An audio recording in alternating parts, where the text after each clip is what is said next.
Okay, I can see you all on the screen. Yes. Vancha kalpatarubhayascha kripa sindhubeva cha patitanam pavanebhyo vaishnavebhyo namo namaha. Please accept my humble obeisances to all the Vaishnavis of ICC Bangalore. All right, so I've been given this topic of speaking on Mother Aditi. So today's discussion will be mainly from Srimad Bhagavatam.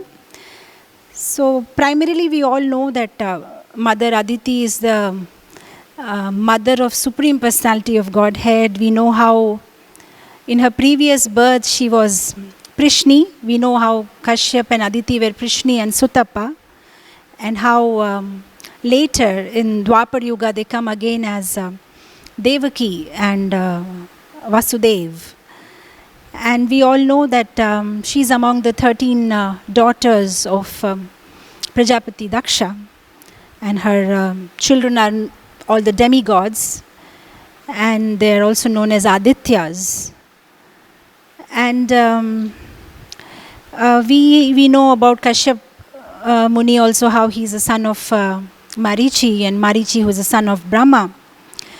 Mainly we see that her reference is drawn in Bhagavatam in connection with her earrings, which Narakasur robs, and then Krishna goes and gets them. And she's also the main protagonist in the 8th canto of Bhagavatam, where we see she does this Payovrata. So if you see how it goes in Srimad Bhagavatam from the first canto onwards, we see in the purport Srila Prabhupada is mentioning how when Krishna kills Narakasura, and then Satyabhama and Krishna, they go to Indrapuri. And at that time, it is mentioned by Srila Prabhupada that Aditi is the one who takes around Satyabhama to see the Indrapuri on a sightseeing tour. And then we again see in the 2nd canto she is mentioned in the 3rd chapter, where Srila Prabhupada talks about it. It is actually in a sloka where it is mentioned that if somebody wants to have a good marriage, then they worship Uma, Lord Shiva's wife. And if somebody wants to have a beautiful wife, then they worship Urvashi. In that same context, it is mentioned that if somebody wants to have a go down full of grains, then they worship Mother Aditi. So our taking up this topic of Mother Aditi during this lockdown period is very rightful, because if we want our kitchen go down full of grains at this time of groceries, then we pray to Mother Aditi. So in that context, it is mentioned about her in the 2nd canto. And then in the 3rd canto, 5th canto, 6th canto, she is mentioned regarding the earrings which were robbed, and also about progeny, about her children, especially about Aryama, how he takes the place of Yamaraj, and about Indra. And then again she is being talked about in the 10th canto, where this Govardhan Leela happens, and when Indra comes with Surabhi to pacify Krishna. And at that time it is mentioned in the sloka that because of the instructions of Aditi, or under the guidance of Mother Aditi, Indra directs Airavat to hold the Ganga water in his trunk and pour it on Krishna. So that also shows us one quality of a mother. As a mother of Indra, she rightly guided Indra to pacify Krishna or serve the Supreme Personality of Godhead. Then again we see her mentioned in the 11th canto, where Krishna says that among the Adityas, or among the sons of Aditi, I am Vishnu. But having said all, among all the cantos, the main canto where she is very much in detail discussed, or we talk about her, is 8th canto. And this comes in context with when Bali Maharaj loses the battle and he dies.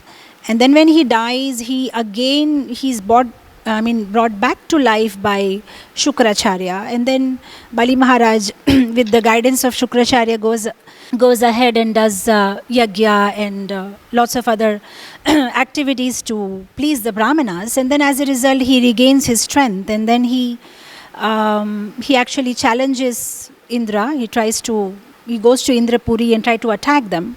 But even before he enters Indrapuri, we know that Indra is so much overwhelmed by Bali's prowess and the way he looks. So he goes and asks his guru, what are we supposed to do? Looks like Bali is, come back with his lost strength. And then Brihaspati guides Indra that this is not the time to fight with Bali. You all should change your forms and hide somewhere, and we'll work it out what we can do next.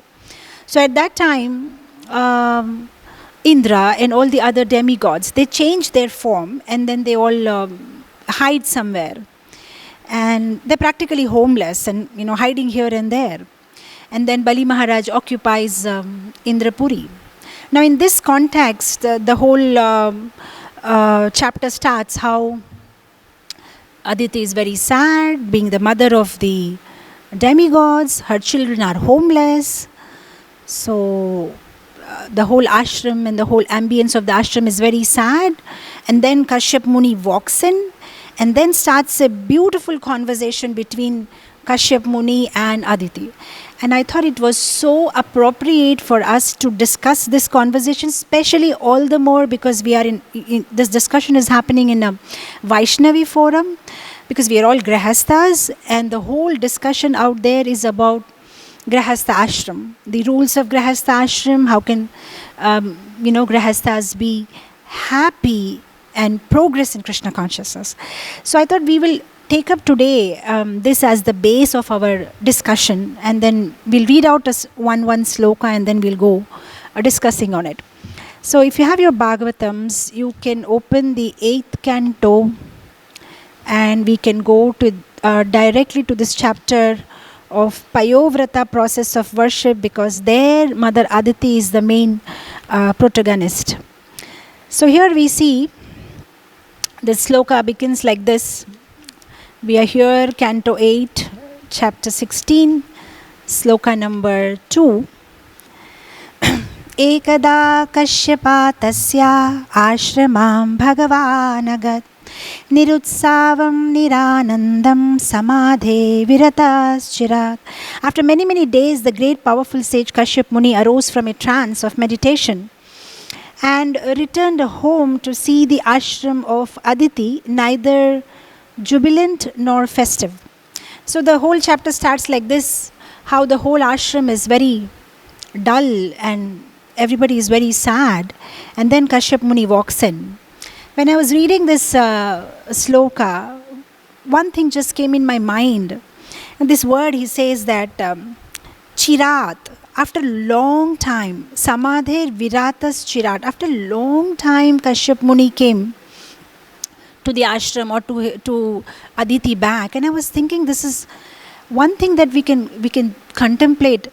See, Kashyap Muni, he had almost like 17 wives, so many children, but he still had time to go for samadhi for such a long time.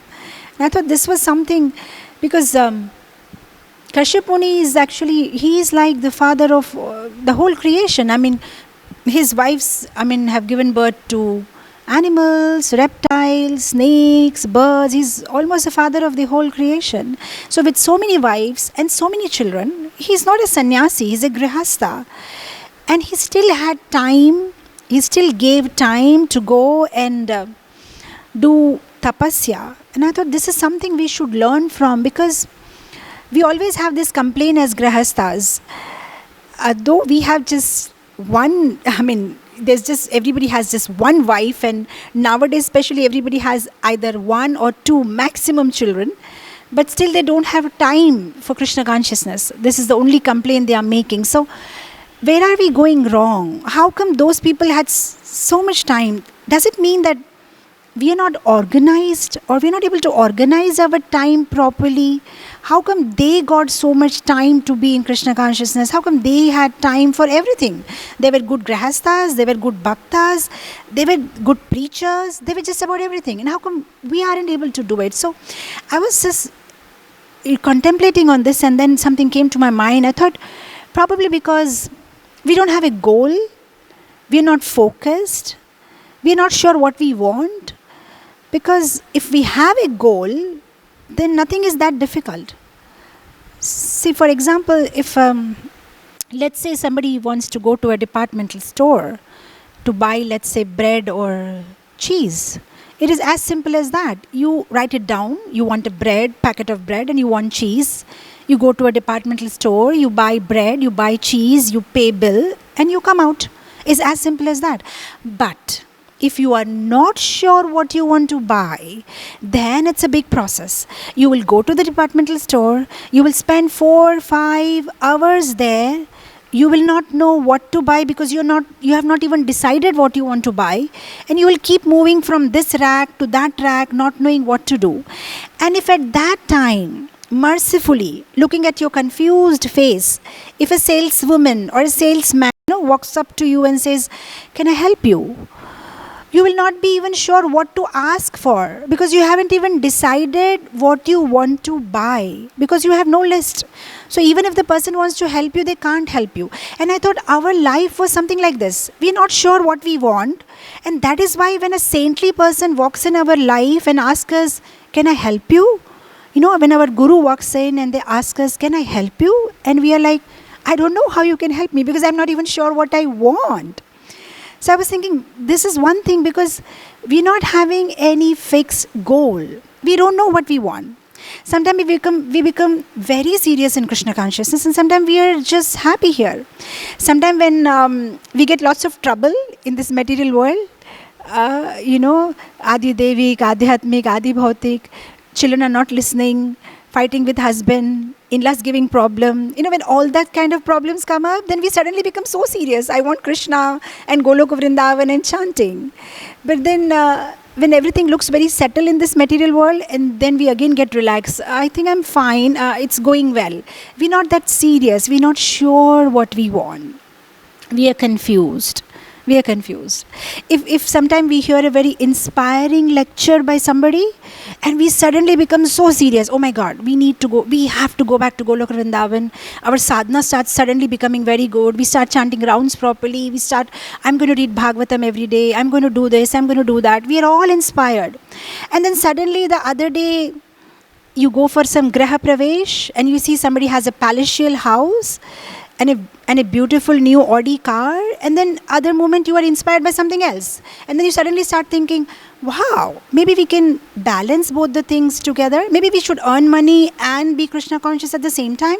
So many things come to your mind. So sometimes you are like this, or sometimes you want to go this way. It's so confusing. Our concepts are not clear. What we want is not clear.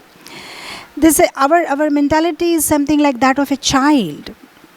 I remember when we were young, I'm from a Pushti Maharag Gujarati background. So Pushti Maharag followers, Laddu Gopal followers, Gujaratis, they don't take onion and garlic. And those days, I'm talking like maybe 30 years back, there were very few Jain restaurants. So, hardly get somewhere, you'll get a Jain food. So I remember my uncle used to sometimes take us to a restaurant on Sunday morning. Minerva, I remember the hotel name. I remember as a child, we order for idli, and then somebody else orders for masala dosa. The moment our order appears, very next moment you feel, I should have ordered for masala dosa. That would have been nice. And the person who orders for masala dosa is thinking, I should have ordered for idli. We are like child, so confused. I mean, though we are grown-ups now, we are confused. What do we want actually? Do we want to be serious in Krishna consciousness? Or we don't want to? See, the whole point is, there is nothing wrong in having desires. Where we're going wrong is, we are not accepting that this is our desire. That is where we are going wrong. It's nothing wrong if you accept that, look, I don't have a Krishna conscious desire, or rather, I'll put it, I don't have a pure Krishna conscious desire. I want to be a good grahastha, happy grahastha, have a happy life. Nothing wrong in that. But you just need to accept it, that going back to Goloka is not your goal. But if you say something and then you do something, that is where the problem comes. The problem with us is, we say something publicly, but we want something else privately. So if there is a conflict between your inside and outside, then you will start the process of mask. You'll start wearing mask. you'll start wearing mask. And then when you start wearing mask, then the whole frustration starts, because there is no alignment between your internal and external. So nothing wrong in having a desire which is not very purely Krishna conscious, but at least we should accept it. Otherwise, our problem is, we say we want to go here, but we actually go there. So if this is how it is, then it's not going to work out.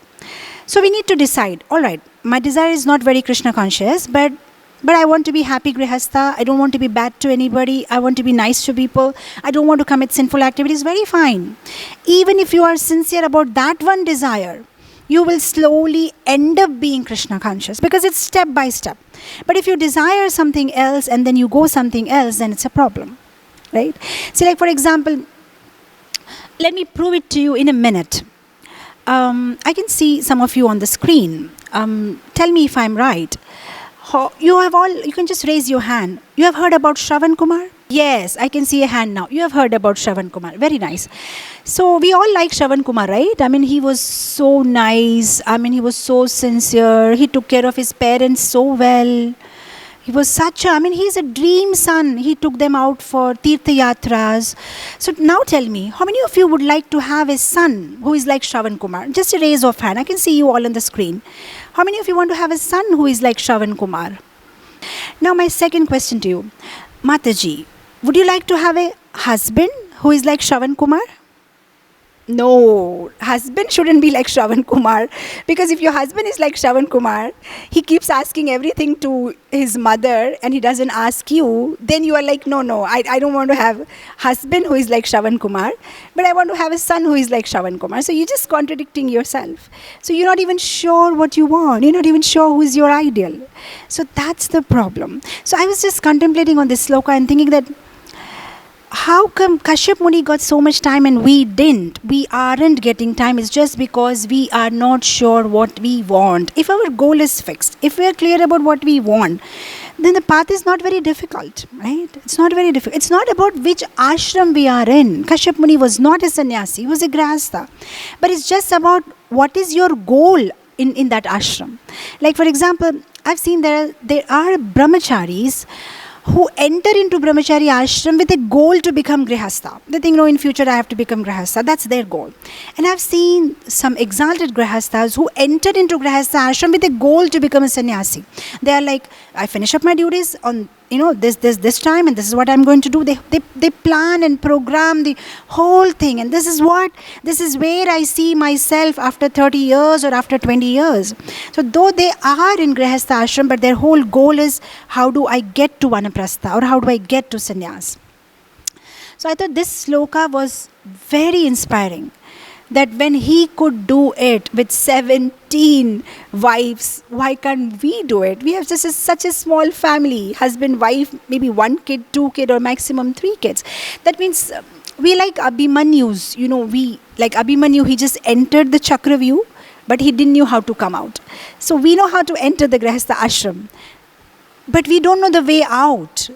So till the fag end of life, people are being attached to wife and children and grandchildren and they just don't know how to come out. So we need to hear the scriptures and know the way out of this, right?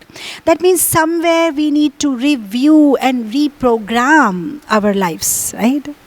So coming to the second sloka, Kashyap Muni, he enters the ashram, and then he sees the whole atmosphere is very sad, and his wife is also looking very morose.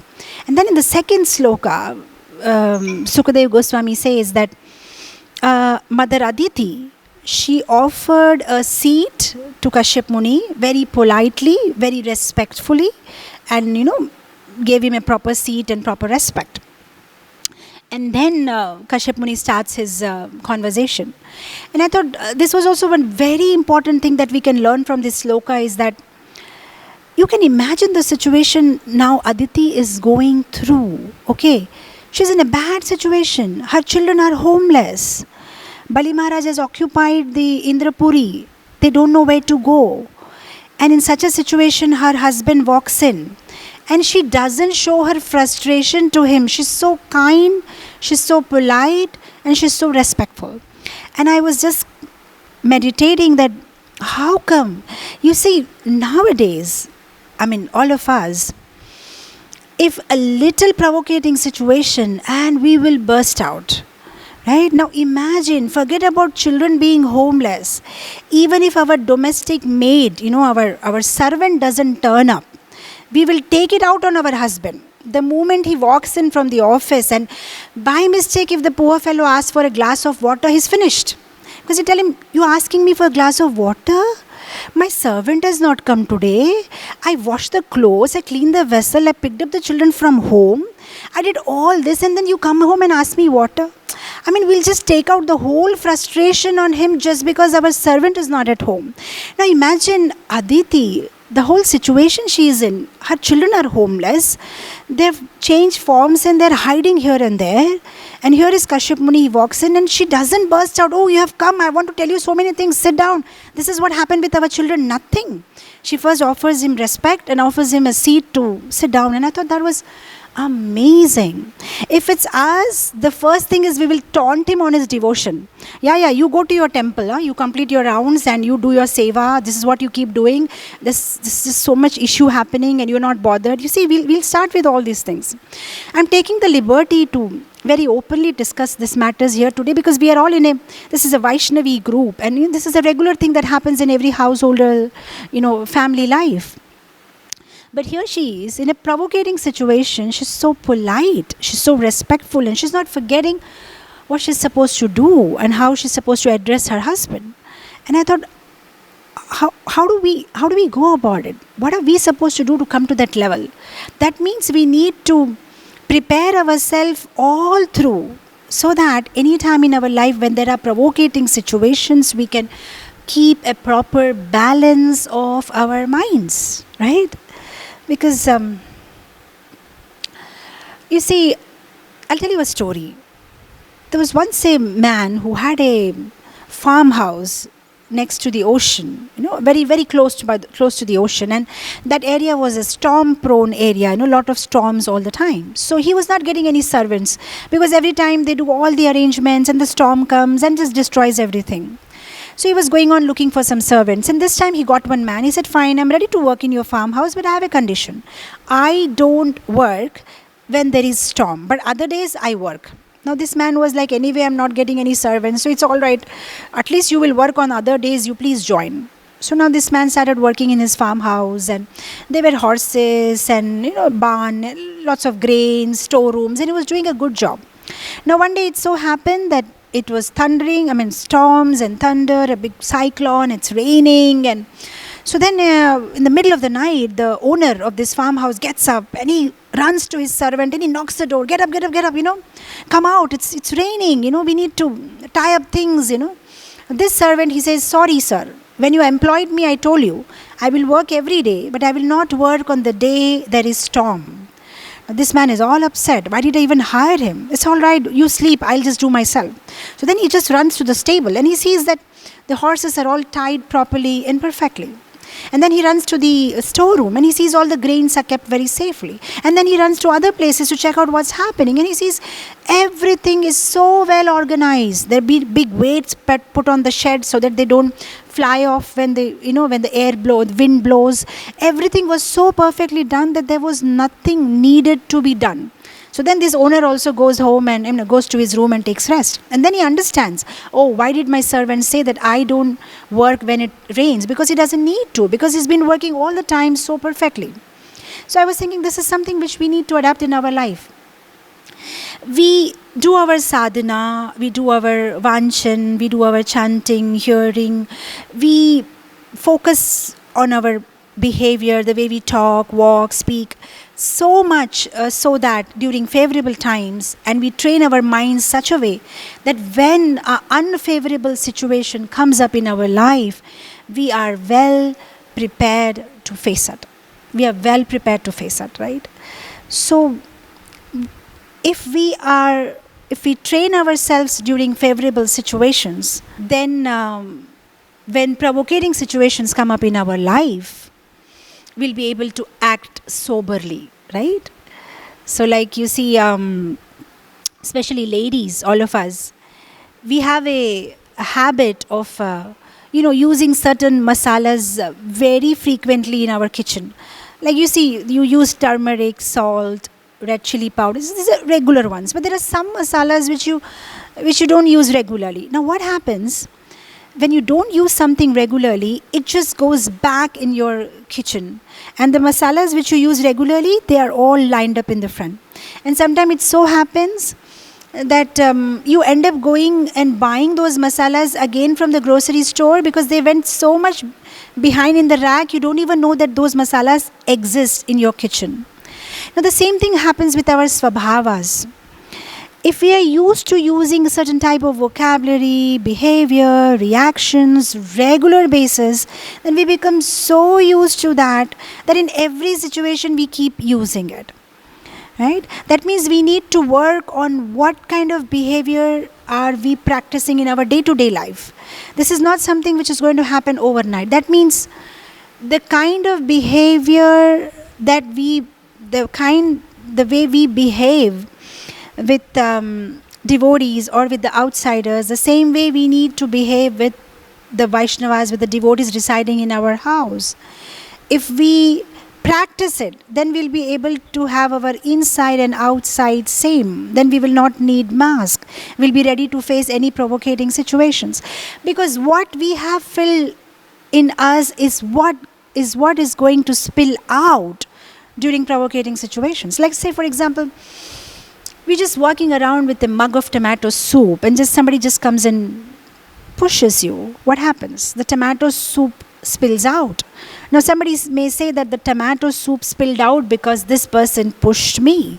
But the actual answer is the tomato soup spilled out because that was what was there inside the mug. If there was a corn soup in the mug, corn soup would have spilled out. If it was a tomato soup will spill out. Whatever is there inside is what is going to come out. See, imagine, somebody just comes and pushes you. There are two ways of reacting.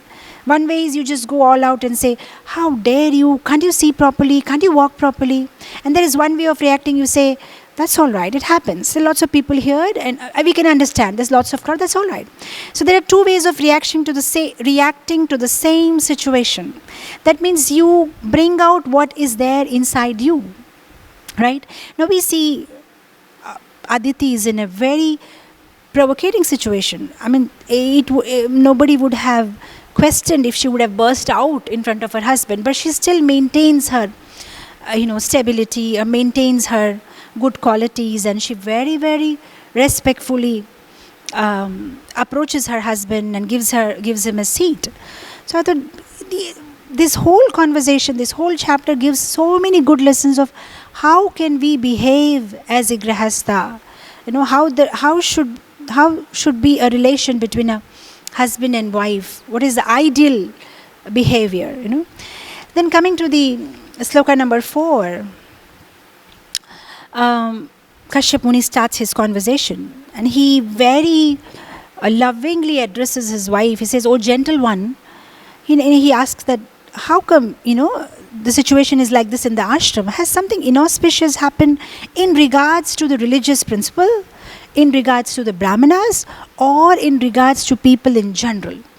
And I thought this was also so beautiful, giving us such great lessons, because he directly didn't ask, "Oh, my dear wife, how are you?" Or he didn't ask, "Our children are okay? Is everything fine?" No, he asked, "Are the brahmanas fine? Are the religious principles being followed? Are the subjects, everybody, Jana Samanya, is everybody fine?" And I thought, these saintly people, they're so intelligent. Whenever they see a problem, they don't see the problem on the surface. They will see the cause of the problem. If you have a boil on your skin, one way of sorting out is you just put some soframycin, you just put some ice. But the better way of doing it is to go for a blood report. Why is the boil coming out? That means there must be some impurity in the blood. Just take some safi and you get a good blood. So these saintly people, they don't look at the outside problem. Why is my wife sad? The cause of everything is when people are disconnected to Krishna. The cause of all misfortune is when people don't follow religious principles. The cause of all inauspiciousness is when the brahmanas are not treated properly. So he knows this very well, and he's very, very clear about it. So he directly points out to the cause of the problem. He doesn't ask about the external symptoms. How come you are sad, my dear wife? No, no. Are the religious principles not being followed? Directly points out, And I thought that was one very beautiful thing which is also something to do with our present situation of this lockdown and coronavirus, because we can't live a self-centered life. We are part of a whole program, of this whole thing in nature. That means if somebody somewhere does a mistake, definitely it affects everybody. The whole society is interconnected. Like what happened with us? Somebody somewhere in some country ate something which they are not supposed to eat. And then a disease comes in to them. And then it spreads to everybody. And then everybody's life is disturbed. So we are not individual units. It's like this society is a whole unit. So anything somebody does wrong, everybody gets affected. That means we can't live a selfish, self-centered life. We have to live a life which is all accommodating. We have to live a life, or rather I would say we have to pray and wish well for everybody in this world. Only then we can be happy. Because if the whole world remains happy, then we are happy because we are part of this world. Right? So see, like for example, we say that we are preaching Krishna consciousness, right? We are told by Prabhupada that everybody must preach about Krishna. Now sometimes when we are preaching, we think we are doing favor to others. Oh my God, they are conditioned souls. They don't know about Krishna. They're not Krishna conscious. I'm helping them by preaching. But frankly, we are just helping ourselves. Because if they are not Krishna conscious, then they commit sinful activities. If they commit sinful activities, then, if they exploit nature, if they don't follow the rules of nature, then everybody is suffering. But let's say we all preach very nicely. And let's say everybody becomes devotees. And everybody has Krishna in the center of their life. Everybody eats Krishna prasadam. Everybody lives a sattvic life, not exploiting nature. And everybody is God-centered. Then what happens? All of us as a result will be happy. That means when we are preaching Krishna consciousness, we are not helping anybody. Actually, we're just helping ourselves because we want to live happily. And if we want to live happily, then the society has to be happy. Then everybody will be happy, right? It's as simple as that. So then with the saintly people, when they used to pray that, Vasudeva Kutumbam, everybody is one family. Sarvo Sukhino Bhavantu, Sarve Sukhino Bhavantu, all should be happy, all should be happy. So when they were praying like this, they're very smart because they know if everybody is happy, imagine everybody is a Krishna devotee, everybody is doing Harinam, everybody is chanting, then there will be rains. The grains will grow, people will have beautiful lifestyles, everything will flourish, people will be so happy. So that means when we are thinking about, others' well-being, we are actually, indirectly just taking care of ourselves, or we're just being nice to ourselves, right? So here he just very happily, because you see, every problem that we are facing in this world, if you just take it, it's just because of our disconnection with Krishna. It's just because of our not following religious principle. Now if I tell you, just close your eyes for a minute and just think about any problem on random in your life. Any problem. You will understand that the source of that problem is not being connected to Krishna. Right? Just think about any problem. Close your eyes and just think about any one problem. Let's say, for example, you are facing a problem of teenage children. My children don't listen to me. Let's say. Now again, that is because you're not connected to Krishna. Why? Because you're not laying down proper rules in the house. Probably you're not a good example for your children. Probably you don't follow yourself, so they don't learn from you. Probably you're not able to come up with that atmosphere in the house. You're not feeding them Krishna Prasad. These may be so many underlying problems. Let's say somebody says, well, I have a problem with health. Again, that also comes back of you not being connected to Krishna, either in this life or in the previous life or some karma.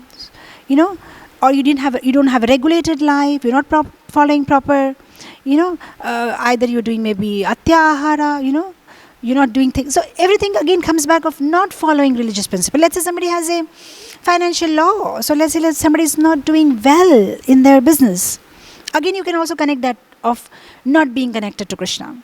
Maybe you're not giving charities, maybe not doing any good karmas. So then it doesn't come back, because whatever you do just comes back to you. So probably you're not even doing good karmas. So you see, if you just close your eyes and think about any problem on random, it is because you're not connected to Krishna.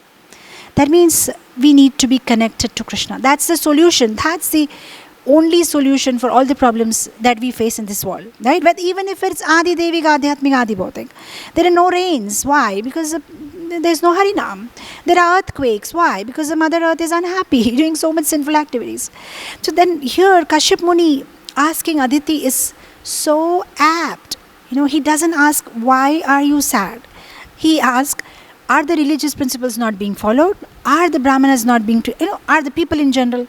He's just pointing the right thing, because he knows if there is something wrong here, then there is something wrong here. There is a direct connection, right? Then we go to the next sloka, where he asks his wife. He says that, are you not doing your Mangalarati properly? Are you not chanting your rounds properly? That's what he's trying to say. Are you not following all the rules of the household life?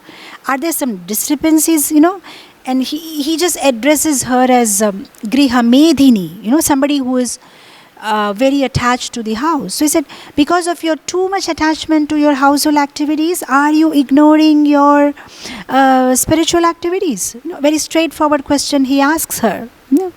And in the purport, Srila Prabhupada talks about household life is not a license for sense enjoyment. It is just to help you to advance in your spiritual understanding. And I thought that was so beautiful point. Sometimes we take things for granted. I'm a householder. This is allowed, that is allowed, so many concessions. I was just contemplating the other day that there is Brahmachari ashram, there is Sannyasi ashram, there is Grahastha ashram, there is Vanaprastha. Now, at the end of the life, all the 4 ashrams have the aim to go back to Goloka. Now, the householders, they have their children, grandchildren, house, properties, assets. They eat food, wear clothes, shop, move around, go for yatra. This is so much concessions given to them. And here is Brahmachari life. It's a celibate life, simple lifestyle, simple food, simple clothes. And the same applies for sannyasis. Now, how can that be possible that somebody is so austere and does everything so austerely? At the end of the life, he gets a chance to go back to Goloka. And here we are householders, and we also get a chance to go back to Goloka. How can both of them have same destination? These people are, in this ashram doing all the sense control. And here is a householder, who has a license for certain sense gratification, and even he goes back to Goloka. How can that be possible? That means we are missing the point somewhere. It's not that easy. Probably we are missing something between lines. That means in the householder life, we need to work harder. But we're actually doing other way around. Because you see, we've been taught, you can eat whatever you want to, just offer it to Krishna, it's all right. You can do whatever, you just keep Krishna in center. And then we just take these concessions, we just take advantage of these concessions. We just exploit these concessions given. But these concessions are given to us because we opted for it, because we were not convinced that we can handle this journey alone. This is something like we are all on a journey, and we said, I guess I need a companion on this journey. That's about it. So we've been given a companion, a help, a partner, so that together we go up in Krishna consciousness. And we shouldn't take advantage of this license given to us. Because if that is what is our destination, then we really need, because imagine we're not doing any austerities, right? We don't do any tapasyas. The only tapasya we do is probably Ekadashi, or maybe some Chaturmas, or maybe Damodar month, or sometimes Nirjala, or fasting on the, maybe some tithis. That's about it. That's all austerity we do. So that means we really need to see householder life is something like a knife which has two-sided knife. If you do everything well, oh, this is amazing. You don't have to, like Prabhupada said to many householder disciples, you don't have to take sannyas, you're doing very well.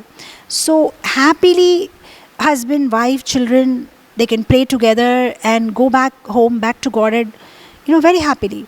If you do things, if you get things right, if you get this formula right. But if it's other way around, instead of taking your partner as a partner in Krishna consciousness, if you start getting too attached to the other side of it, materially attached to material goods and material things, and you don't get things right, then it's a big mess you are in, So there's two ways. That one is, it's helpful, but at the same time there is always risk of getting too much attached, right? And losing the goal of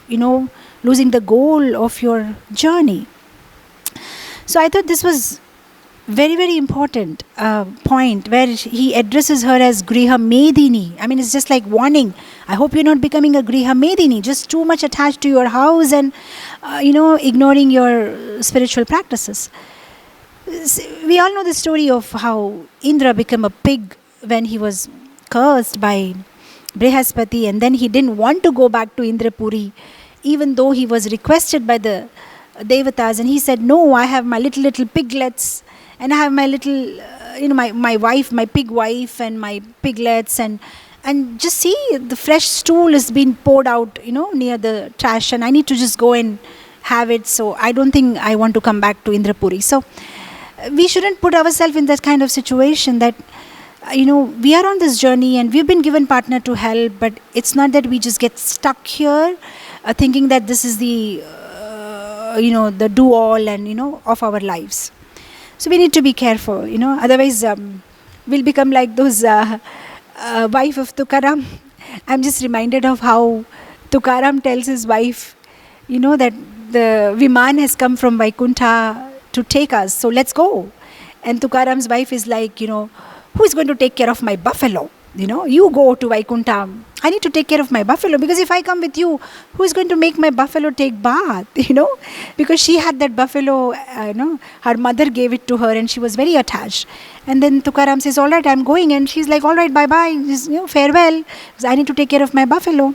So sometimes I wonder, we shouldn't end up doing that, because there is a goal of human life, and we shouldn't end up, we may be having our own buffaloes. We may not have literally a buffalo, but there may be some things like this in our life which we are very attached to, right?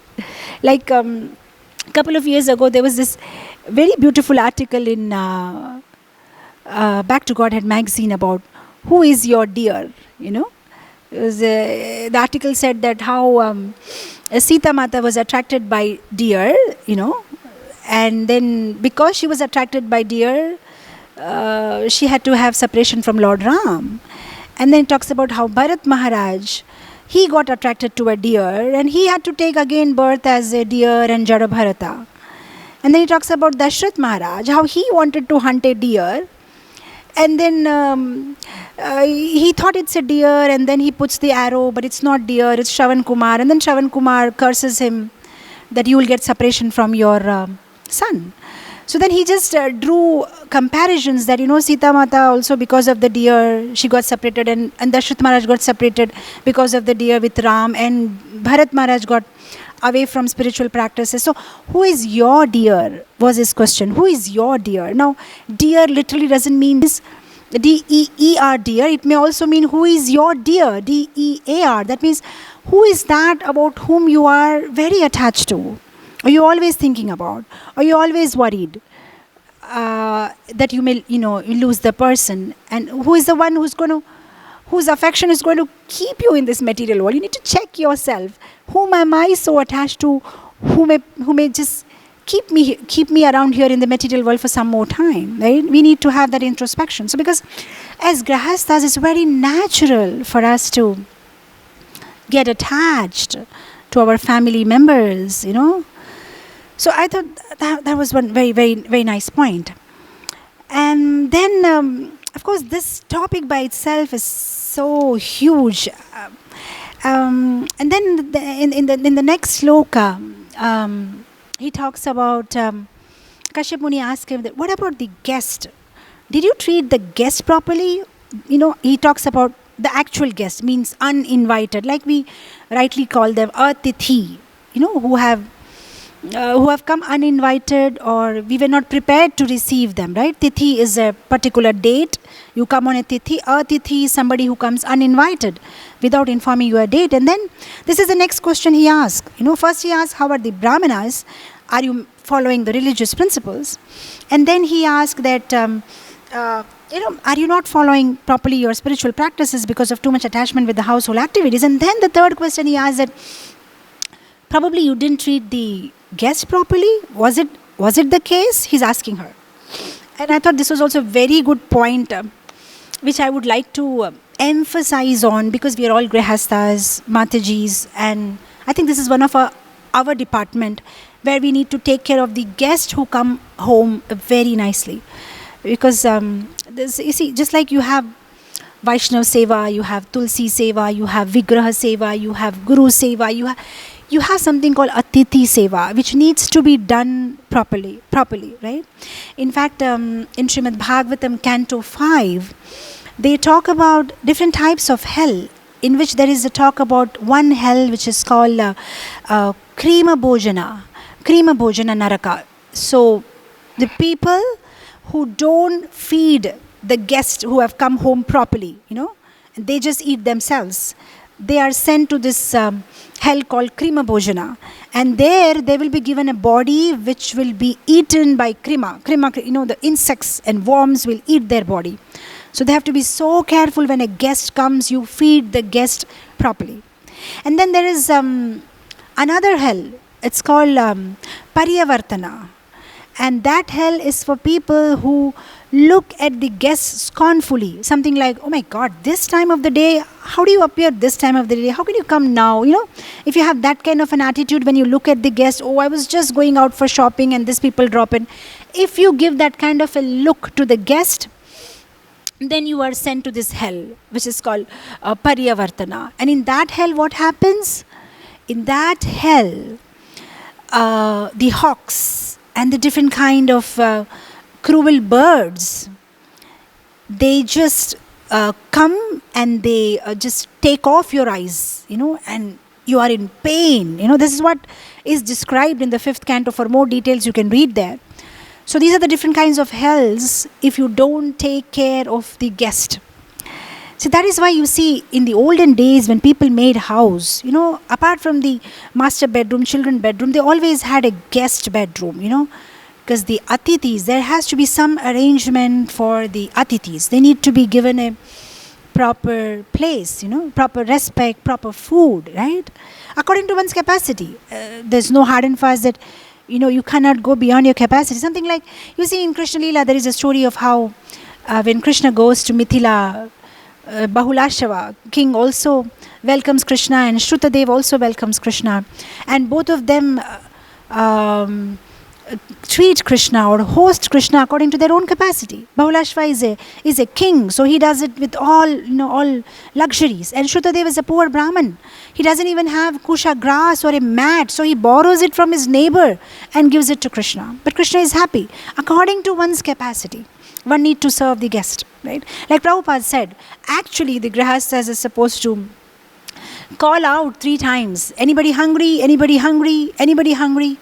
And then if nobody responds, then you eat. Of course, I don't know how much practically you can do it now.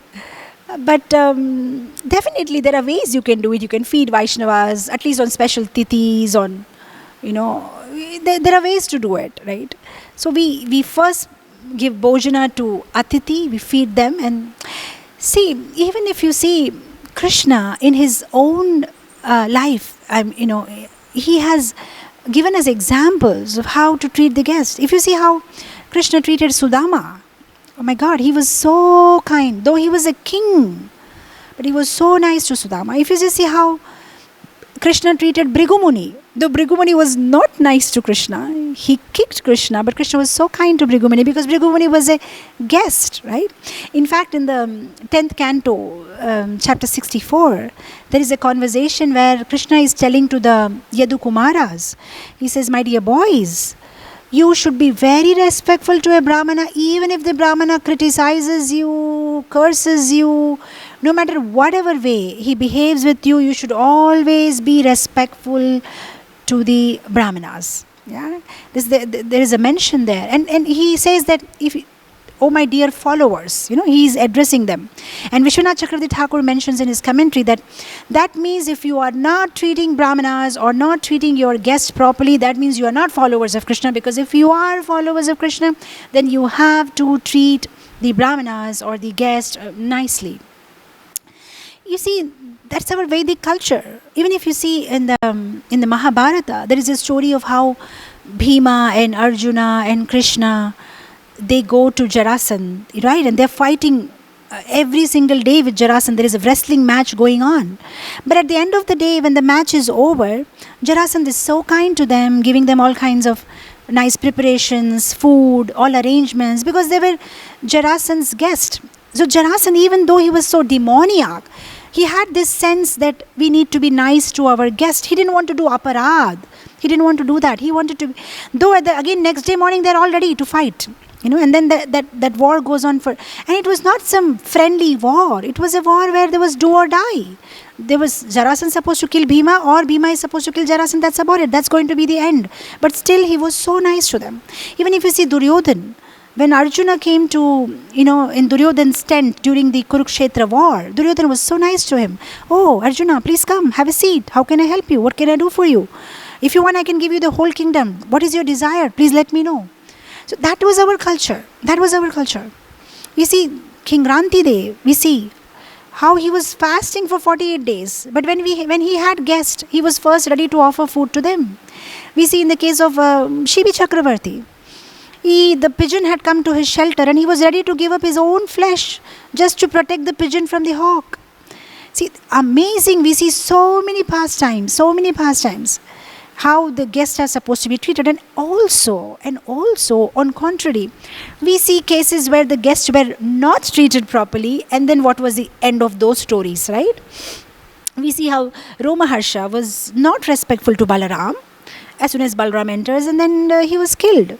We see how Parikshit Maharaj was not treated well. I mean, he was not given due respect.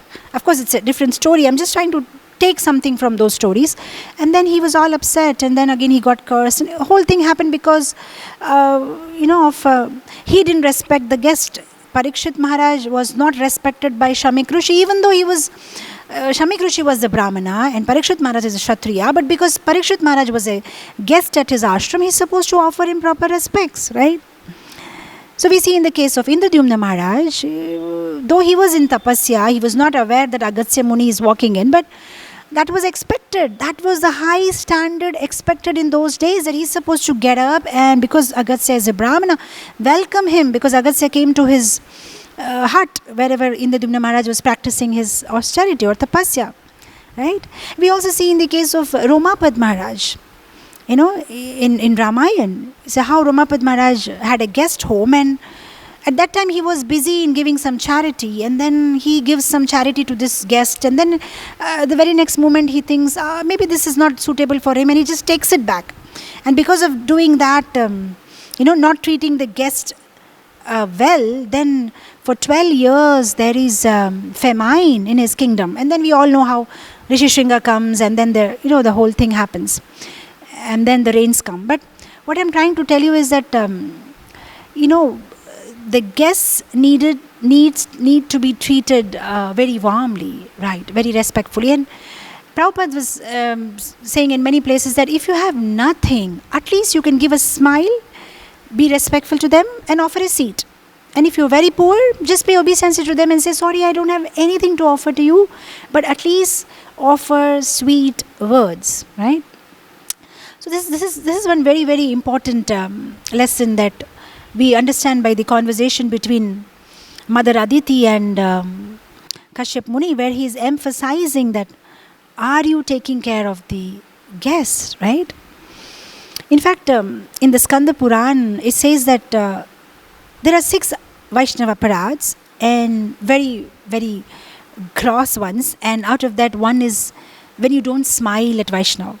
If you see a Vaishnava and you're not happy to receive them, or if you don't smile, that is also an aparad, right? So we have to be so careful. I was reminded of this story of how Ramanujacharya had this 2 disciples. He had Yagnesh, and he had one more disciple who was, I'm not recollecting the name, he was poor. And he has that Yagnesh who was quite rich. So Ramanujacharya, he's supposed to go to their place where they stay, and before he goes there, he sends his disciples, inform them that I'm coming, and I just hope I got the names right. And he says, go. I think it was Yagnesh. Says, inform them that I'm coming. So then these disciples, they go to this rich man's house and says, Guru Maharaj is going to come, and this man is so happy. Oh, really? Such a good news you gave me. Is really very happy. And then they go to this poor man, and then they inform him, Guru Maharaj is coming. And this poor man is also very happy. And then when they come back to Ramanujacharya, they tell him that we have informed both of them. But how will you be present in both of them, both of their houses, where do you plan to go? So then Ramanujacharya says, no, I won't be going to both the houses. I have just put a test on them. So the disciple says, what is the test? So then Ramanujacharya goes on asking, he says that when you went to this rich man's house, what did he do? Then the disciples say, well, we just told him that you are coming, and he was very happy, and he started calling all his servants and telling them, start making preparations, my guru is coming.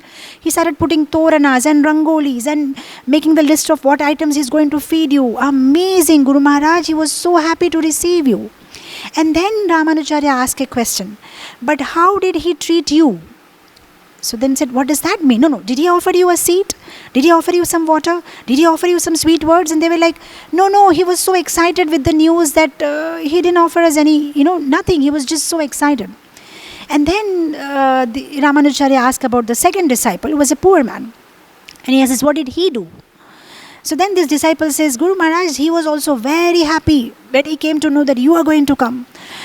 So he was very happy, and then he said that you are the ones who brought this good news. Please have a seat. Please take some water. We are very poor. We can't offer you much, but you have to accept something from our house. And they were so nice to us. they were. So then Ramanujacharya said, I will go to their house because they offered you, respects. So because this is how a Vaishnava is supposed to be, The moment you see a Vaishnava, you pay obeisances, you offer some sweet words, you smile. This is how they deal. Said, I'll go to their house, So I thought this was so nice lesson for all of us too, right? It's not that we just need to have relation with the deities. We need to have relation with the devotees. Because you can make Krishna happy, only if his devotees are happy. Tad bhakta, if his bhaktas, if his devotees are happy, right? You see, even in Srimad Bhagavatam, in many places you see in the 3rd canto, chapter 16, sloka number 8, when this pastime happens about the doorkeepers of Vaikuntha being cursed by the Kumaras, and Lord comes running, and he just asks forgiveness to the 4 Kumaras that, oh, my guards have mistreated you. And there in that sloka he mentions that I'm so attached to Brahmanas, I'm so attached to devotees, and he says that for them I'm ready to do anything, and one way to please them is if you offer them foods which is made up of ghee. And he said when that ghee goes to their mouth, it's more happy than when you put the ghee in the fire sacrifice. And then even in the chapter 5, canto 5, chapter 5, sloka number 23, Rishabh Dev Maharaj is speaking to his son, and there also he says the same thing, that Lord is more happy. I'm more happy when the Brahmanas are fed food instead of, the oblations in the fire. And you see the same thing Prithu Maharaj tells his subjects, his citizens, that Brahmanas should be, So everywhere in Bhagavatam we hear this, everywhere, in all around, that the devotees should be fed nicely, devotees should be respected nicely, right? Where the devotees are respected, they are fed nicely, then we have their blessings. And I was thinking, one more thing just came in my mind is that why do we have to treat atithis or devotees nicely? One very logical point I was thinking is, let's say this is our house, okay, and we have servants, and a guest comes to our house. What are the servants supposed to do? Can the servant mistreat our guest? No, they can't, because it's our house. They can't mistreat our guest because they are our guest. So they cannot do whatever they want to, right? So similarly, I was thinking that as devotees, we understand that this is not our house. It is Krishna's house. Everything belongs to Krishna. And we are just servants of Krishna. And those people who are coming to our house are not coming to our house, which we think is our house. It's actually Krishna's house. So if a guest is coming to Krishna's house, how can we as a servant mistreat the guest of the master? So definitely it's going to be aparadh. So that is why maybe we are in trouble if we do that. Because we don't have that right to mistreat somebody else's guest, right? They're not our guest. They're Krishna's guest. So we have to be so very careful, right? I remember in my childhood, this is a very funny joke. I read in the Tinkle Digest, there used to be a small book. And there was a story of this one Brahmana who was so attached to feeding all the Vaishnavas and feeding all the other Brahmanas that whenever he goes anywhere, he goes to a marketplace or he goes for shopping, wherever he sees some Brahmana, he'll say, "Can you come to my house for prasadam? Can you come to my house for prasadam?" So his wife was all vexed up. Every day we have guests at home and I have to cook. So she got a very beautiful idea. So what did she do one day? As the daily routine goes, early in the morning, there were some 4 or 5 Brahmanas. "Is this the house of Mr. So-and-so?" Then said, "Yes." "Oh, your husband met us at the marketplace and he asked us to come and have prasadam." So his wife was all vexed up and she said, yeah, definitely. Please come, sit down." And then what she does, she gets hot iron rods, heated iron rods. And then as these guests are sitting on the, sofa or whatever chair, she just very humbly tells them, "Sadhu Maharaj or Sadhu Ji, can you just move a little bit? I need to put these hot iron rods below the sofa." And the sadhus are like, "Why do you have these rods? What do you do with these rods? Why do you want to keep them here?" And then she says, "Well, you are sadhus. I don't want to hide anything from you. But my husband has this habit. After he feeds the Brahmana's stomach full, he just beats them with hot iron rods, every day. He has this habit. Now, seeing all of your, faces, you're all highly elevated soul. I don't want you should get that beating. So that is why before he even comes, I'm just hiding those hot iron rods below the sofa so he doesn't see them. You don't worry. Nothing will happen. I'm there now. So please sit down. I'll just go and cook something." And these Brahmanas were like, "Sorry, we don't want to eat anything in your house. We need to go."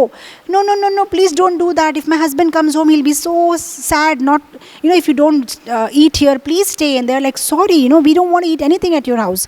And they start running away. And at that very moment, the husband enters the house. And then he's like, "Why are these sadhus going away?" He just asked his wife, "Did you mistreat them?" And his wife is like, no, I didn't mistreat them. It's just that, we have this old iron rods in our house. And the sadhus were insisting that they want those rods. Now, I being an obedient wife, how can I give them those rods without asking your permission? So I told them, "Sorry, I can't give it unless I ask my husband." And they got all upset. "If you don't give me these rods, I'm going." So they just left. What should I do? And the husband were like, "You stupid women, just this old iron rods, you're supposed to give them, they're Brahmanas." So he immediately takes those rods and he runs behind those Brahmanas. Take them, why are you going away? And these Brahmanas are like, "My God, we are saved, the wife was right. Just see, he wants to come and beat us with this hot iron rods." And that was the end of the story. And after that, no Brahmanas ever entered their house for prasadam. So I just thought I'll end it with a joke here. We don't want to do that. We want to be nice host. We want to serve the Brahmanas. We want to serve the Vaishnavas. We want to be good Vaishnavas. We want their blessings, right? As it says in Chaitanya Charitamrita. Bhakta Pada Dhuliyar, Bhakta Pada Jal, Bhakta Bhukta Avasheshatina Mahabal. The only three strengths that we can gain in our spiritual life is Bhakta Pada Dhuli, the dust from the lotus feet of a devotee, the water which has washed the feet of a devotee, and Uchishta, after the devotee consumes food, the remnants, if we can consume them, these are the three only shelter of a devotee.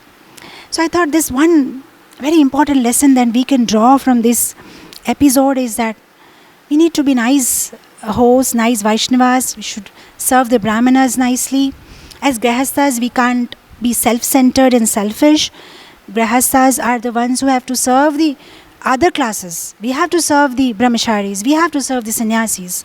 And in turn, we get blessings from them. So we just can't keep thinking about, only our family. As Grihasthas, we have a huge responsibility. Vasudeva Kutumbam, we have to take care of everybody.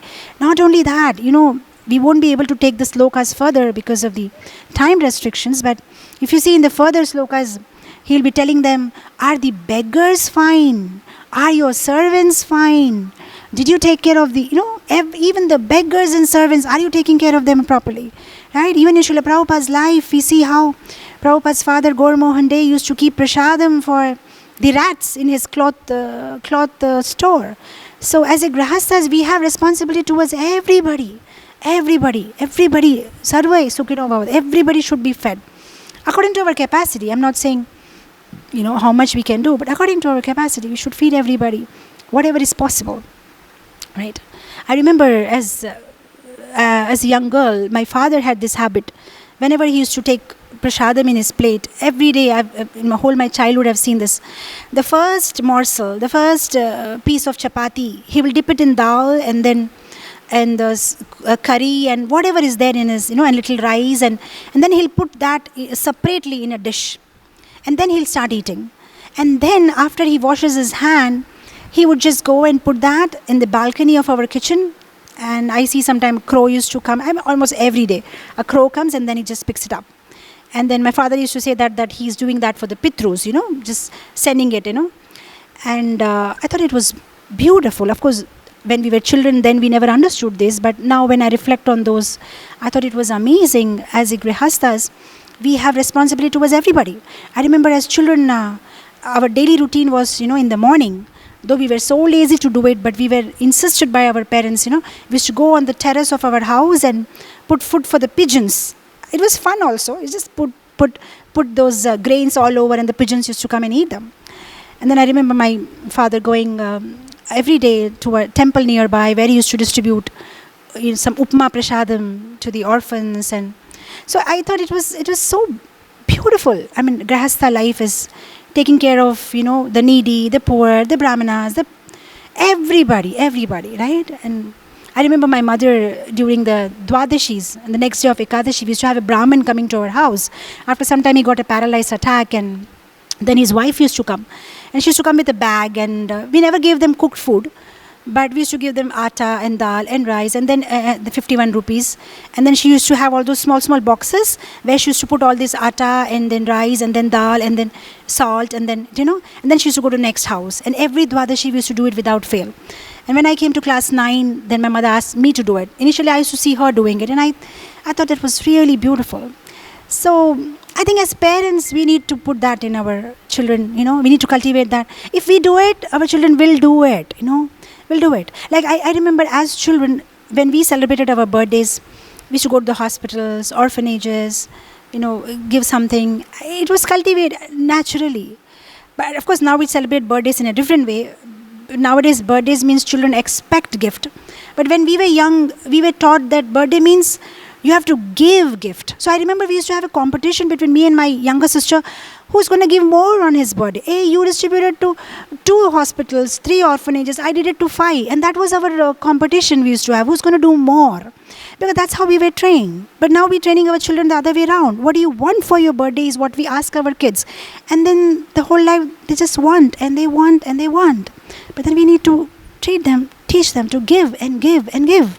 And if we can cultivate that from young age, it'll become a habit. They will want to give and then give and then give.